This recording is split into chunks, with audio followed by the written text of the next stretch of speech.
राधे राधे। राधे राधे महाराज जी। महाराज जी, जब हम लोग पूरी ईमानदारी से अपने काम अपने रिश्तों को निभाते हैं, उस मेहनत का फल नहीं मिलता, फिर भी हम पूजा पाठ करते हैं पूरे दिल से, बट महाराज जी कभी कभी विश्वास। आप हमें बताओ, अभी खेती बोओगे तो आज ही रोटी दाल उसकी पालोगे क्या? किसका प्रश्न है? अभी खेती बोओगे, गेहूं बोओगे तो आज ही रोटी बना लोगे क्या उसकी? कितनी पूजा पाठ करते हो, कितना जप करते हो, कितना ध्यान करते हो, लेकिन पीछे जन्मों के जो किए हुए पाप कर्म है, उनका जो बनकर प्रारब्ध है, उसको कौन भोगेगा? पीछे की फसल अभी खाओ, अभी की फसल आगे मिलेगी। संत महात्माओं की तुलना में तुम कितना भजन करते हो? तुम्हारे पास तो और भी कर्तव्य कर्म है, और भी व्यवहार है। हमारे पास तो एक ही कर्तव्य कर्म है, केवल भजन। तो हमें भोगना पड़ रहा है, तो तुम्हें भोगना नहीं पड़ेगा। अगरबत्ती धूप बत्ती लगाती हो, इससे तुम्हें भगवान में अश्रद्धा हो जाती है, तो भगवान को नौकर समझा है क्या? फिर अश्रद्धा क्यों? अश्रद्धा शब्द क्यों? अश्रद्धा नहीं है, पर मेरा प्रश्न ये है कि जो आने वाली युवा पीढ़ी है, जो बच्चे हैं, जो देखते हैं, तो उनका विश्वास। हाँ, आने वाली युवा पीढ़ी गर्लफ्रेंड बनावे, बॉयफ्रेंड बनावे, जहर जैसे व्यसन करे, गंदे आचरण करे, भगवान पर श्रद्धा करे, तो नरक जाओ, दुर्गति भोगो। अगरबत्ती लगाने से हमारा प्रारब्ध बदल जाएगा? इतनी बड़ी तपस्या है, पाप किए हो तूफान जैसा, पहाड़ जैसा, और अगरबत्ती के धुआं से पहाड़ उड़ाना चाहती है, उड़ जाएगा क्या?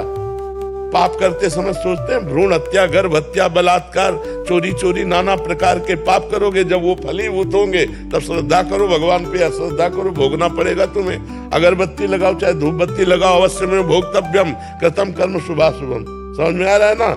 यह इतना भजन करो कि अपने प्रारब्ध को विध्वंस कर दो, तब देखो। अरे 2-4 माला घुमा लिए, अगरबत्ती लगा, धूप बत्ती है, भगवान को धूप बत्ती चाहिए, भगवान को अगरबत्ती चाहिए, तुम्हारे अच्छे आचरण होने चाहिए। वर्तमान में अच्छे आचरण नहीं है, ईमानदारी से बोलो। जितने लोग बैठे हो, इस जन्म में अगर तुमको न्यायाधीश तुम्हारे कर्मों का आचरण का बना दिया जाए, तो तुम कितना अपने को दंड दे सकते हो? खुद न्यायाधीश बन के देखो तुमने कितनी गलतियां की है, और क्या दंड तुम्हें मिला? कुछ नहीं। भगवान की कृपालुता की तरफ देखते हो? नहीं देखते हो। अनंत जन्मों से मनमानी आचरण करते लोग चले आ रहे। अब जब उनका फल आता है, अब इस जन्म में 2-4 अगरबत्ती लगा दी और हमें भगवान पर श्रद्धा हो रही। नौजवानों रास्ता इसी बात का ना, डिप्रेशन में गए, कर ली, ये कर लिया, वो कर लिया, यही परिणाम है। अश्रद्धा का परिणाम यही है। तुम अपने आचरणों को न देखो, भगवान को देखो। तुम चाहो कि हमें खूब पाप कर्म करें और इसके बाद जो है हमें भगवान आकर गले लगा लें, ऐसा होगा क्या? महाराज जी, ये प्रश्न का नहीं है। ये क्या आजकल क्या हो गया महाराज जी, अनुष्ठान नाम जप और कोई भी साधना नहीं है। बट जैसे मंदिर गए, मेरा पास हो जाओ, हे प्रभु हम पास हो जाऊं, पास नहीं हुए तो भगवान ने पास नहीं किया। पढ़ाई मत करो, भगवान पास कर दे। मैंने मांगा कि मेरा बच्चा ठीक हो जाए, ठीक नहीं हुआ तो अश्रद्धा हो गई भगवान से। क्या फर्क पड़ता है? आकाश के ऊपर थूको, कोई फर्क पड़ता है क्या? तुम्हारे मुंह पे छिट्टियां पड़ेगी कि भगवान आकाश के समान महान है, उनको क्या फर्क पड़ता? उन्होंने देखो, उन्होंने आपको खेती दे दी, आपको बीज दे दिया, अब आप जो बोओगे वो आपको काटना होगा। आपने पसंद किया बम्बूल, तो बम्बूल जगेगा उसमें बोया जो आपने। दाक्षुआरा बोओगे तो दाक्षुआरा बोते हो, बम्बूल चाहते हो, दाक्षुआरा ये कैसे मिलेगा?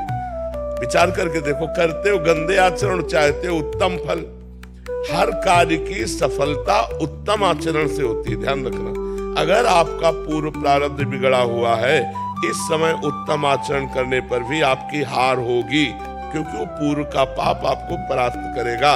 अगर पूर्व का पुण्य साथ दे रहा है, तो इस समय गंदा आचरण करने पर भी आपकी विजय होगी, क्योंकि गंदा आचरण वर्तमान में दंड नहीं देगा, ये आगे चलकर आपको दंड देगा।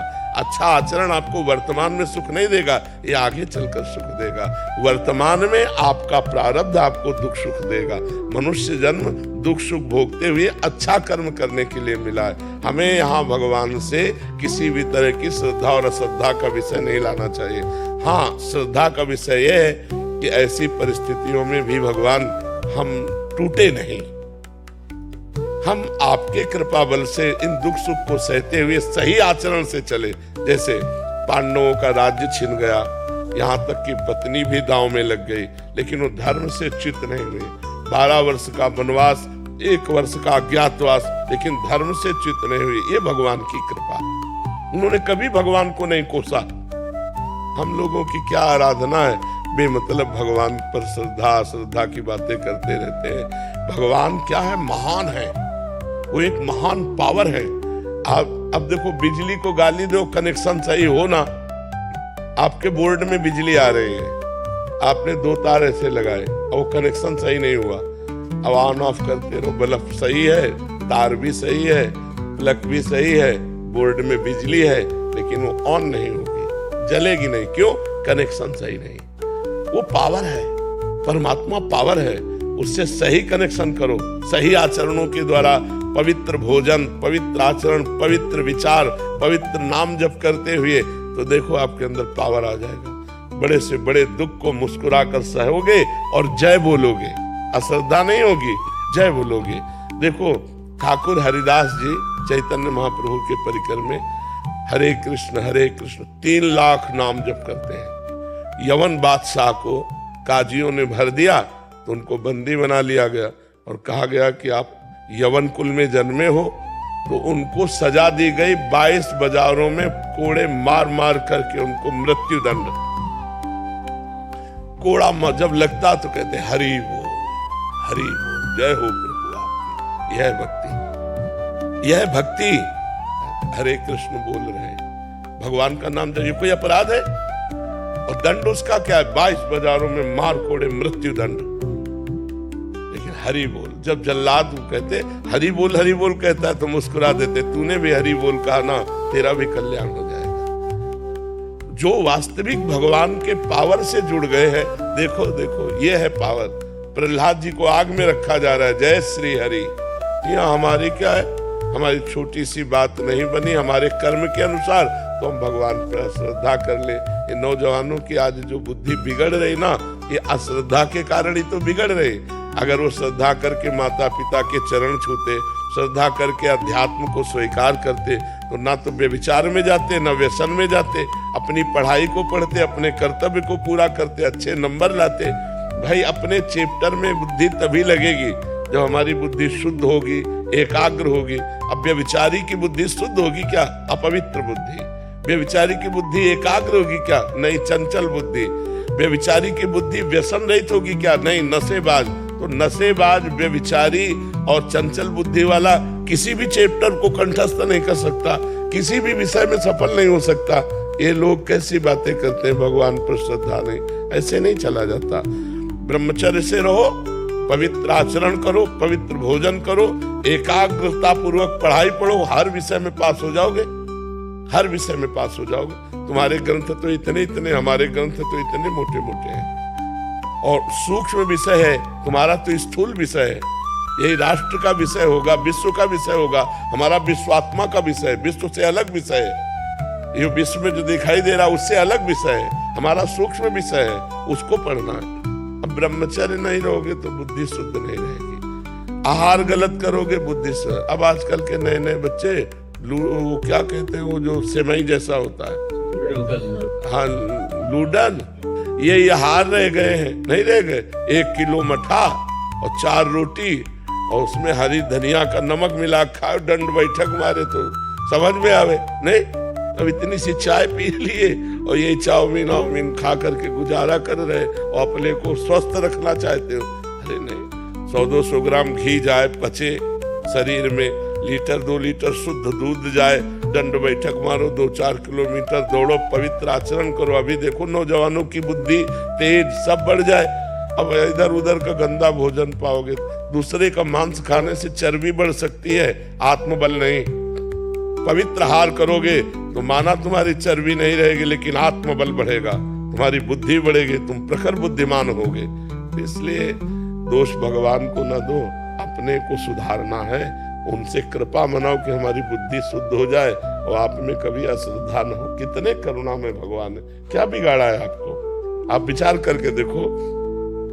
आपका शरीर भगवान ने आपको दिया, बुद्धि भगवान ने दी, सब कुछ भगवान ने दिया, आपसे लिया क्या? फिर अश्रद्धा किस बात की? तुम्हारी क्या है? एक रोम भी तो तुमने नहीं बनाया, मेरे भगवान ने बनाकर तुमको इतना सुंदर शरीर दिया, फिर तुम भगवान से अश्रद्धा क्यों कर रहे हो? भगवान ने तुम्हें पृथ्वी दी, वायु दिया, अग्नि दिया, तेज दिया, सब कुछ दिया है, क्या भगवान की अश्रद्धा करने का विषय बनता है? आप अपने आचरण शुद्ध ना करो, सब कुछ भगवान का दिया आपके पास है। भगवान ने कभी कहा कि ये मेरा है? आप 100 रुपया भगवान को दोगे तो 1000 जगह कहोगे कि बिहारी जी में जाकर मैं चढ़ाया था और बिहारी जी ने हमारी बात नहीं सुनी। तुम सुनते हो भगवान की बात, सब कुछ दिया भगवान ने। गीता जी में भगवान कहते, भागवत जी में कहते, तुम एक भगवान की बात न मानो तो तुम्हारी भगवान कैसे बात मान लेंगे? अभी भगवान की बात मानो, तुम्हारी बात भगवान मान लेंगे। बड़े बुरे से बुरे कर्म का भी तुम्हें दंड नहीं मिलेगा। अहम त्वं सर्व पापेभ्यो मोक्षयिष्यामि मा शुचा। समझना पड़ेगा, अध्यात्म को समझना पड़ेगा। जैसा बोओगे वैसा काटना पड़ेगा। ऐसे ऐसे लोगों से पाप बन रहे जिसे समझते नहीं पाप है। पहले किया व्यभिचार और जब गर्भ रह गया तो बच्चे को झाड़ियों में फेंक दिया, कूड़े दाने में फेंक दिया। कितनी बच्चे बच्चियां ऐसे मिलते हैं जो कूड़े दानों में मिल रहे। तो मान लो जैसे गृहस्थी में भी है तो भ्रूण हत्या, गर्भपात, ये सब कितने भयानक भयानक पाप है। कोई बिरला ऐसी होगी, खुली बात कह रहा हूं, कोई बिरला ऐसी मां बहन होगी जो गर्भपात न कराए। अब फिर उसका दंड, गर्भस्थ शिशु की हत्या बहुत बड़ा पाप है। और इसको कौन मान रहा है? गृहस्थ कौन मान रहा है? तो फिर दंड जब मिलेगा तब। अब बोले भगवान पे अश्रद्धा होगी तो करो अश्रद्धा, उनको क्या फर्क पड़ता है? अवश्य में भोक्तव्यम कृतम कर्म शुभाशुभम। नहीं, बचपन से लेकर के अभी तक बताओ, धर्म विरुद्ध आचरण किए कि नहीं किए, गर्भ हत्या की कि नहीं की, चाहे पुरुष हो चाहे स्त्री, धर्म विरुद्ध आचरण सब करते हैं, तो उनका फल नहीं भोगना पड़ेगा? बाद में कहो कि हम मंदिर में जाके कह दें कि भगवान मेरी बात सुन लो। कैसे सुन लेंगे? तुमने भगवान की बात सुनी? भगवान जब कह रहे हैं कि 25 वर्ष तक ब्रह्मचर्य रहो, फिर जब ब्याह हो जाए, पाणी ग्रहण हो जाए जय वर्ष में, तो गृहस्थी धर्म में फिर अपने ब्रह्मचर्य को तोड़ो। कौन रह रहा है? सबसे पहला आश्रम सबका है ब्रह्मचर्य, फिर गृहस्थ, फिर वानप्रस्थ, फिर सन्यास। कोई चल रहा है? अभी उठ के खड़े होना नहीं आता, बॉयफ्रेंड हो गए। हाँ, उठ के खड़े होना नहीं आता, बॉयफ्रेंड हो गए, गर्लफ्रेंड हो गए। अब ये बच्चे बर्बाद हो जाएंगे कि नहीं हो जाएंगे? जिनका उद्देश्य ही अभी पक्का नहीं बन पाया, पढ़ाई लिखाई में जहाँ माइंड लगना चाहिए वहाँ गंदी बातों में माइंड लग गया। अब कैसे? अब इसके बाद कहो हे भगवान, हे दुर्गा देवी, हे भैरव बाबा। तो फिर अब इसमें कोई सुनने वाला नहीं। तुमने सुना नहीं तो फिर वो तुम्हारी नहीं सुनेंगे। 1 किलो लड्डू भी चढ़ाएंगे, वो भी गए। तो अनंत ब्रह्मांडों को भगवान भोजन दे रहे हैं, पशु पक्षी सबको भगवान दे रहे हैं। यार तुम उनको 1-2 किलो लड्डू से फुसलाना चाहते? महाराज जी ऐसे ही हो गया है आज। देखो, एक चुल्लू पानी में वो फुसल जाने वाले हैं, एक तुलसी दल में फुसल जाने वाले हैं, पर ईमानदार के हाथ से। बेईमान के हाथ से करोड़ों का भोग लगाया दुर्योधन ने।